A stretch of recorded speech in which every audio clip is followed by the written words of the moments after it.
Деді. Саламатсыздар ма, бола ма? Болады. Ассалаумағалейкум, Мұратхан аға. Қалыңыз қалай? Аман есесіз бе? Саламатсыздар ма? Ассалаумағалейкум. Мұратхан аға, біз сізге бүгін сіздің бір күн тәртібіндегі жұмысыңызбен танысайық деп едік, рұқсат болса. Рұқсат, жақсы, иә. Келесі жолы. Біріншіден Мұратхан аға, үлкен рахмет, уақыт бөліп бізге уақыт арнағаныңызға.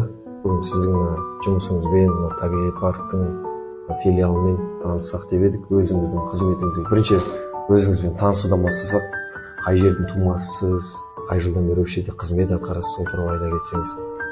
Мен енді негізі Лепсі ауылының тумасымын. Мына табиғат аймағында жұмыс істеп жүргеніме мына уже 10 жылдан асып кетті. Енді жұмыс жақсы. Біздің бірінші мақсатымыз осы табиғатты қорғау, бақылау. Соның мақсатында жұмыс атқарып жатырмыз. Қазіргі таңда табиғатымызда енді біз білеміз ғой, мысалы жабайы аңдар бар, солардың статистикалық сандары қанша, мысалы аю бар деген сияқты, соның статистикалық есебін білесіз бе? Тау барысы бар дегенде солардың саны қанша, оларды мен енді тау барысы енді біз жақта көп емес қой енді. Ары кетсе бір 15-20 бар шығар енді. Примерно енді есеп оны ешкім нақты санауы білмейді. Бірақ енді бір аю қызыл кітапқа енген аңдарды қорғау біздің мақсатымыз. Аю бар енді біздің тауда. Түркістан рыси бар. Сілеусін. Олар қанша мекен, қанша санды примерно? Енді олар нақты саны ешкім жеткен жоқ енді аюдың. Бірақ енді аю көп енді қазір. Қазіргі күнде аю көп енді тауда. Олар Лепсі тауында мекен дейді ғой біздің. Лепсі тауда мына ат тапқан дейді, мына біздің Сегізбай, мына Қора, Аршалы, Жылысай деген жерлерде олар көп жүреді. Марал бар енді. Көптеген туристер келеді ғой біздің тауға, сол кезде олардан мысалы кездесіп қалып жатқан жағдайлар, бір не болған кезде қауіпсіздік шараларын өзіңіз қолданасыздар ма? Негізі или оларға бір арнайы гид бересіздер ма? Қалай болады? Бізде енді арнайы бұл туристер келіп жатқанда бізде инженер туризм бар, сол кісі алып шығады, оның қасында 2 инспектор сопровождать етеді. Біріншіден бізде туристер қонатын жерлер бар, бивак дейді. Ол жерде от жағатын жері, суы бәрі қаралған. Бұл жерде бірінші мақсат ол кісілердің ана қауіпсіздігі. Мына жабай жаңағы аңдардан неден қауіпсіз жерде жатады, сол жерде инспекторлар соны бақылайды. Бірінші олармен біз не жүргіземіз, және сұхбат жүргіземіз. Мына байқап жүріңдер, жолдан шығып кетпеңдер, траппадан.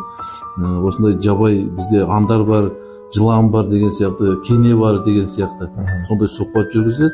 Содан кейін ол кісілерді только содан кейін барып маршрутпен алып шығады. Бізде маршрут бар, мына Югентас ат тапқан деген маршрут. Сол бойынша алып шығады біздің таудан.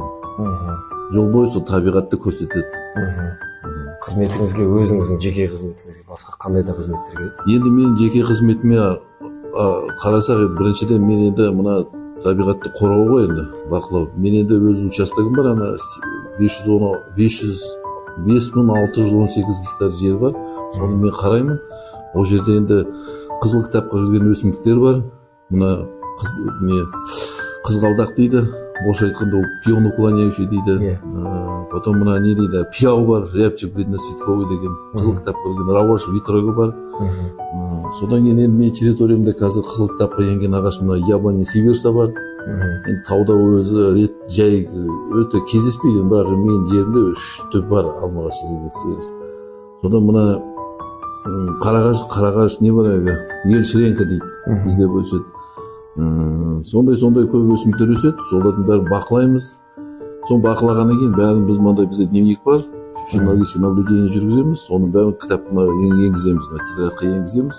Мұнда біз жаңағы көрген аңды, қанша аң көрдік, қанша құс көрдік, соны санағын жүргізіп, мына дауысынан, ізінен жүргіземіз санақты. Сол санақты бәрін тетрадқа енгіземіз. Одан кейін бізде мына табиғатты қандай жауын жауып тұрма, қандай құбылыс болып тұр, соны бәрін жазамыз. Өйткені мынаның бәрі жылдың аяғында летопись природы деген кітап бар, соған бұл енбеді. Бұның мақсаты жылдан жылға табиғат қандай өзгеріс болып жатыр, соған анализ жасап, бізде научный сотрудник бар, сол ғылыми сотрудник, сол кісі анализ жүргізіп, соның бәрін етеді олар енді. эсептейді, кандай кубулуш болуп атат, кандай өзгөрүш болуп атат табигатта деген. Сол үчүн мына жасалган материал. Сону биз эndi биздин максатыбыз биринчи материалды, биринчи жанагы нени бәрін біз жинап әкеп өткіземіз. Жабайанға туз салу. Біздің көктемде 15 килограммнан бір туздық бар. Менде мысалы туздық бар. Сол туздыққа біз туз саламыз. 15 килограммнан күзде тағы 15 килограммнан жылына 30 килограмм туз саламыз жабаяндарға. Марал бар, иелік бар, тауда жабай ешкі бар деген сияқты солардың бәрін туз салып шығамыз. Одан кейін шөп дайындаймыз. Маралдарға ат тапқан деген жерде барып, сол жерден шөп дайындаймыз, шөмеле үйеміз. Енді ол енді бір қанша деді өзі бір дүз сияқты дәу шөмеле үйеміз жабаяндарға. Сол бізден биотехнический бір аңдарға арналған соларды жасаған. Жалпы мына тауды табиғи ұлттық парктың айналасындағы бір андай бір белгілі бір қоршаулар бір дегендер. Енді ол жерде тау мекенде біз білеміз ғой, Көкжаралы, Лепс ауылына қарасты жерлерде арнайы қоршаулар сондай бар ма? Халықты қауіпсіздігін сақтау үшін. Бізде енді загорождение жоқ, бізде жол бойы аншлагтар бар. Аншлагтар қойылады. Сол жерде бізде жазылған бәрі материал, бәрі сол жерде бәрі тұрады.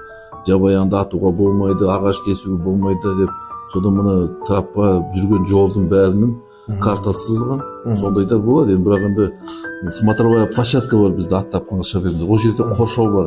Адамдар қоршауға шығады, отыратын орындығы бар, үстелі бар. Сол жердің табиғаты бар, бақылап көреді, ана жерден қызықтайды. Сондай смотровая площадка бар бізде. Яғни жаңа сіздерде жаңа табличка дейді ғой, шетіңізде жазулар бар, мына жерде жүруге болады, мына жерде жабаяндар бар, абайлаңыздар деп ескерту ретінде. Сондай ескерту бізде жаңа аншлагтар бар. Енді біздің жұмыста енді мынандай енді жазда мына біздің тауға чабандар шығады, лесной билет алып. Біз оларға тексеру, оларға жаңағы үгіт насихат жүргіземіз. От дұрыстап жағыңдар, малды дұрыстап жайыңдар деп. Сондай насихат жүргіземіз олармен. Содан кейін жаңағы мектепке барамыз, балалармен үгіт насихат жүргіземіз. Балаларды мына табиғатқа деген махаббатын ояту, жаңағы дұрыстап ана құсты қарауға, амат болып, сондайға біз балаларды осы бала кезінен үйретеміз. Содан хозяйстволар аралаймыз мына көктем кезінде. Енді ел жыртып жүргенде от жағып жүрмесін, сіріңке тастамасын деп, темекілерін тастамасын деп, сондай үгіт насихат жүргізіп отырамыз. Енді біз енді мына астында бізде кездесетін енді мына тауда бізде мына заңсыз кіріп кетеді елдер тап біздің аймаққа. Сол кезде біз оларды ұстап шара қолданамыз. Шара қолданғанда біз заңсыз кірген жолға жаңағы қаңылу керек. Адым кодексінің 380-ші несін статьяны пайдаланып соларға штраф саламыз. Бірінші не береміз әлгі? Ескерту береміз, одан кейін екінші кірсе жолап штраф саламыз. Там заңсыз мал жаю деген кездеседі. Олармен де алдымен ескерту беріп, одан кейін барып уже шара қолданамыз. Мұратхан ағай, енді бір сұрағымның бір соңғы сұрағы болсын. Енді жаңа сіз айтып жатсыз ғой, біз тауда аю мекендейді, жаңағы тау барысы мекендейді, қызыл кітаппен. Басқа қызыл кітапқа енген құстардың ішінен қандай құстар мекендейді біздің тауларда? Бізде енді үкі бар. Үкі мекендейді. Мына мен өз территориямда үкі бар. Үкі мекендейді. Одан енді қызыл кітапқа енген не бар? Қарақұр бар. Содан не бар ана? Не дейміз ғой? Сақалтай. Сақалтай. Содан кейін Барадаш дейді. Бүркіт дейді. Ол бәрі біздің тауда бар. Бүркіттер бар ма біздің тауда? Бар, бүркіттер бар. Біздің тауда мекендейді олар. Содан кейін көктемде бізге мына не ұшып келеді, саралағаш ұшып келеді. Жаңағы қарлығаш ұшып келеді, қараторғай ұшып келеді. Бірақ алар енді қыстайтын құстар, жаңағы қарақұр, жаңағы үкі дегендер біздің тауда бар енді ондайлар. Түлкі, қасқыр дегендер бар ма? Басқа да сондай жыртқыш аңдардан енді түлкілер кездеседі, түлкі бар енді, одан кейін қасқыр кездеседі. Қасқыр енді бар енді қасқыр. Қасқыр енді аса көрмес енді, бірақ бар қасқыр. Олар енді жазда күзде кейбір қасқырлар етекке кетіп қалады да, қоймен бірге, көктемде қайта етекпен бірге қоймен бірге шығады. Кейбірі сол жерде мекендейді, жаздай қыстай сол тауда жүретін қасқырлар. Рахмет Мұратхан ағай, көп рахмет бүгін уақыт бөліп сұхбат бергеніңізге. Жұмысыңызбен таныстық бәрі керемет. Біз өзіміз үшін көп нәрсе қорыттық деп ойлаймын. Және де біздің оқырмандар үшін де, тыңдармандар үшін де біраз өздеріне керек қызықты деректер алды деген үміттеміз. Ал енді келгендеріңе жіті рахмет. Енді және сұхбат бердік. Енді келешекте енді келіңдер, тауды көрсетейін, өз аймағымды көрсетейін, айналамды көрсетейін, бұйырса иә. табиғатты көріңдер. Сол жерде табиғатпен танысайық сол жерде. Рахмет, міндетті түрде келетін боламыз.